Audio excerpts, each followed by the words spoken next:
எதை வச்சு ஹாப்பி கண்ட்ரிக்கான பட்டியலை வெளியிடுறாங்கன்னு பார்க்கலாம் வாங்க. அந்த நாட்டில் மக்களுக்குள்ள அக்கம் பக்கத்தினரோட அந்த அரசாங்கத்தோட அதிகாரிகளுடனே எல்லாருக்குள்ளேயுமே நம்பகத்தன்மை அதிகமாக இருக்கான்.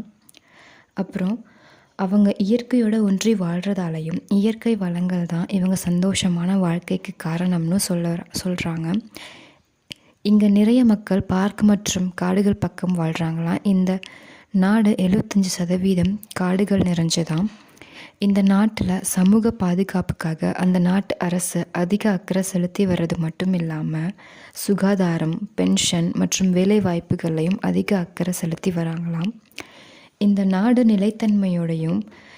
நிலைத்தன்மை சீராகவும் உலகிலேயே ஊழல் ரொம்ப ரொம்ப கம்மியாக இருக்க நாடாகவும் இருக்குது.